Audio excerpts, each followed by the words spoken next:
Hello folks, I'm back, and this is the third video for, this is the third video for the quiz 4 practice. Here's number 12. We just need a complete ionic equation, and there is this formula and this formula. You know what this means, right? This means that you're going to have to have memorized or have mastered the skill of creating a formula from a name. So this is potassium. Potassium is K on the periodic table. A periodic table will be provided to you. And this on the periodic table, let me show you.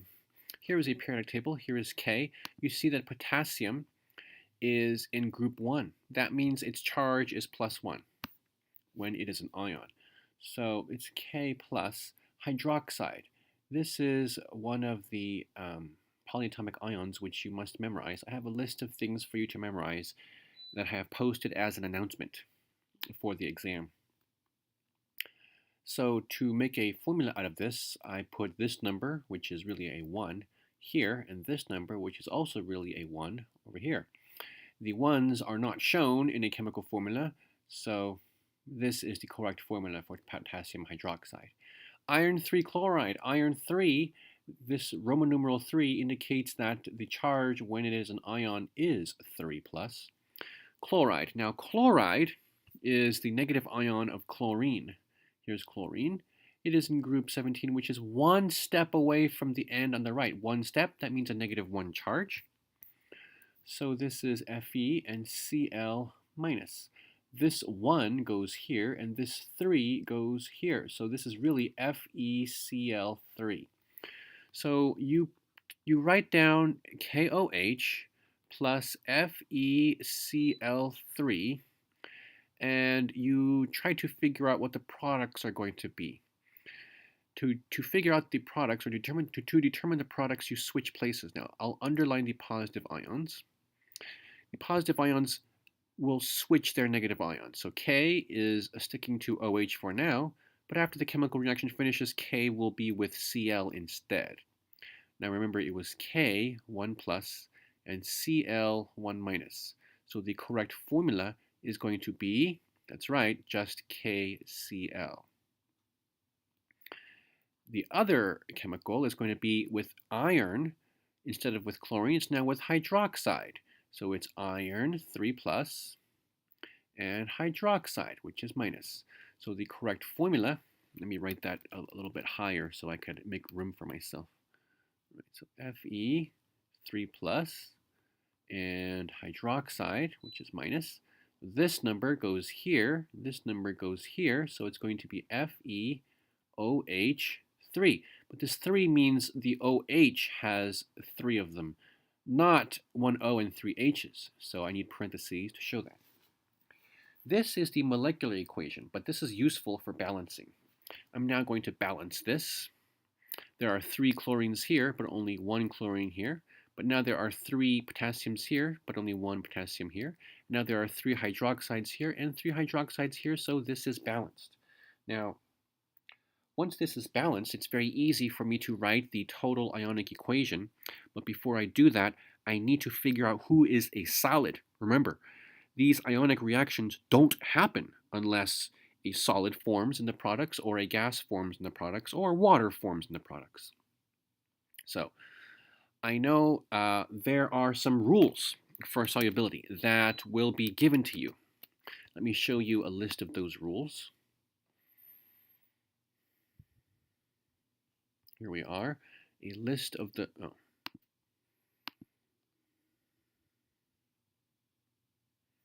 Okay, I'm going down to quiz 4 here. Quiz 4, here it is, quiz 4.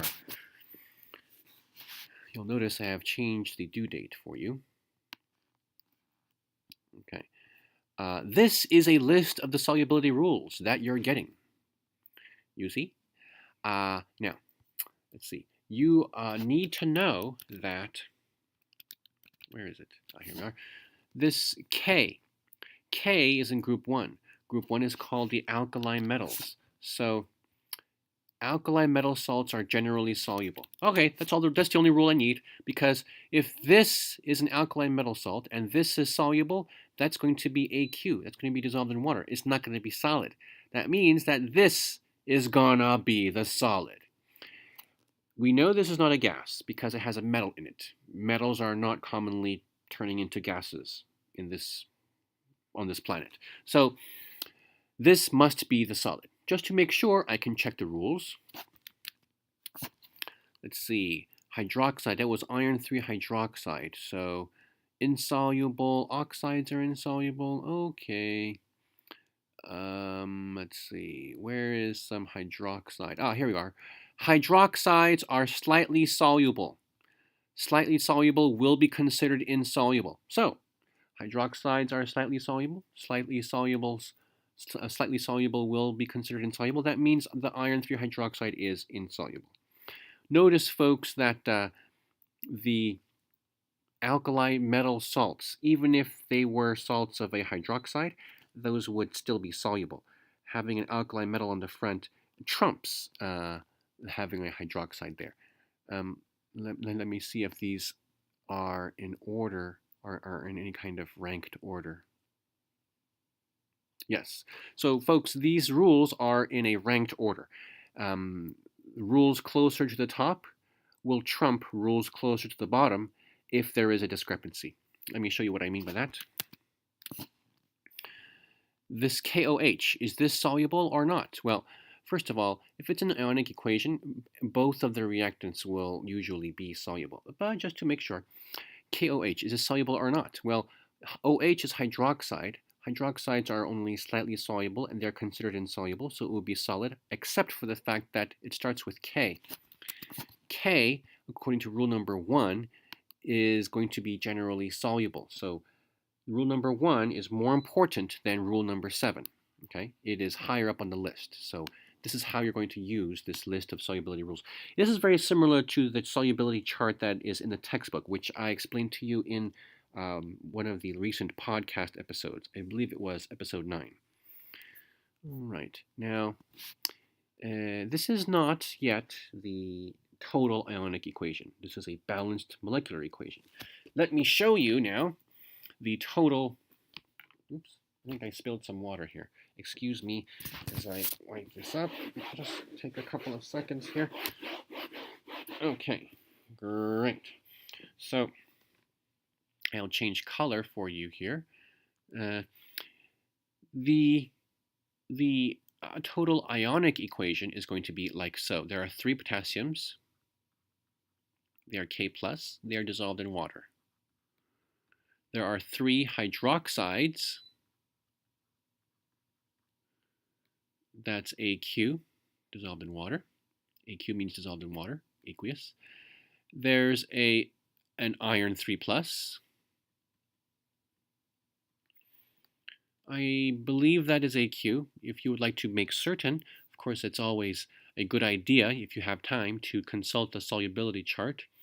That was iron chloride. Look, number 5, halides, chlorides, bromides, iodides are generally soluble, but there are some exceptions. If it is lead chloride, it is not soluble. Silver chloride, it is not soluble. And this mercury chloride, it is not soluble. But I don't have any of those 3 exceptions, so iron chloride is soluble. There are 3 chloride ions, so I do not put Cl3. There's no such thing. There are 3 chloride ions. Okay. And that's going to produce 3 potassiums, capital K. That's AQ. And 3 chloride ions again. That's AQ. And one of these irons. No, I'm sorry. I just used the solubility rules to show that this iron hydroxide, iron 3 hydroxide, this is a solid. And the solid stays together. It does not separate into its ions. So the complete ionic equation should show that the iron and the hydroxide are together, and this is a solid. For more information about this process, please consult textbook chapter section 4.2, and I have a podcast where I've explained this. I believe it may have been episode 10, but I'm not sure exactly which episode it was. What is the single difference between set A and set B for this number 13? Okay. Do you remember in the podcast I discussed weak and strong acids, how weak and strong are not indications of how dangerous the chemical might be at all? They're not even indications of how concentrated the substance is. No. In chemistry, weak and strong are technical terms that refer to how completely the molecule separates when it dissolves in water. I mean, how completely the compound separates into ions when it dissolves in water. So, all these things here in set A, these dissolve completely in water. Salt dissolves completely in water. Calcium chloride dissolves completely in water, and you know that because calcium chloride is a halide, and it is not one of the exceptions, so it's soluble. So these things that dissolve completely in water, they are known as strong electrolytes. They are known as strong because strong in chemistry means that it dissolves completely in water. It separates, so the sodium chloride separates into sodium ions and chloride ions. Calcium chloride separates into calcium ions and chloride ions. Here I have KOH. I know that potassium anything separates completely in water because the first rule of solubility is that alkali metals are soluble. Alkali metal salts are soluble.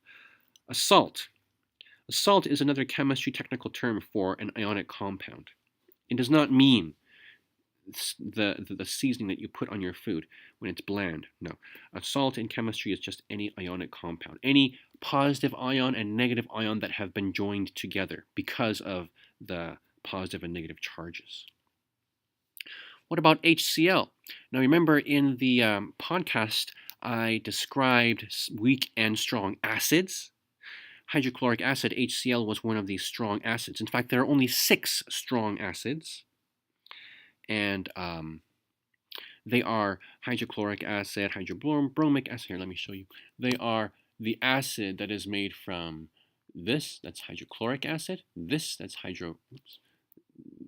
that's hydroiodic acid. This, hydrobromic acid. And also there's H2SO4, which you have encountered in the previously in this quiz practice. That's sulfuric acid. It's also a strong acid, a strong electrolyte. And there's one more. It's perchloric acid. That's HClO4.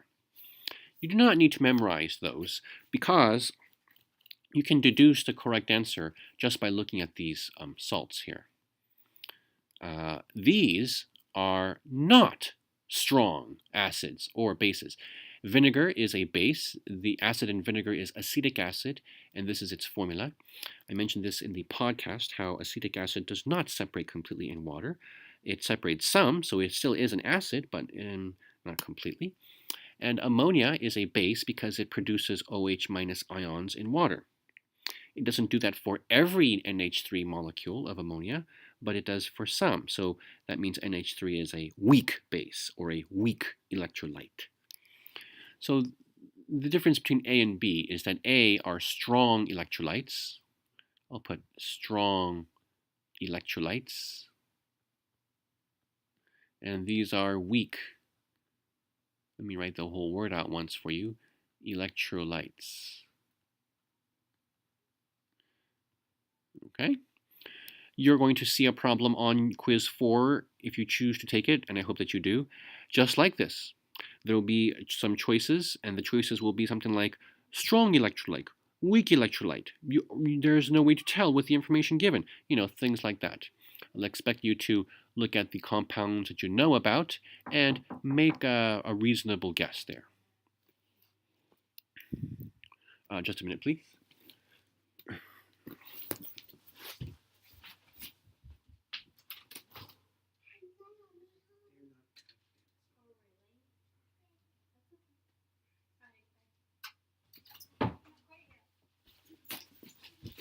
Okay, someone was at the door, but that's all right now.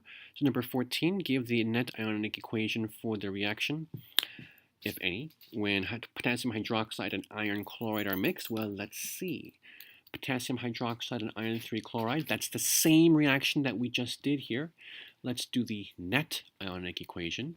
And to do that, remember, from the podcast, or from section 4.2 if you prefer, we just we cancel out the things that appear on both sides of the arrow, like 3 potassiums, 3 Cl minuses, 3 Cl minuses, and that's it. So we end up with an Fe3 plus AQ. Is it necessary to write AQ? You bet it is. Would it be wrong if you didn't write AQ? Yes, it would be wrong. The reason is, the whole point of the ionic equations is to figure out what happened. And if you don't put in the AQ, well, it's going to be a little bit less easy to see from your equation what happened. Namely, that FeOH3 solid formed.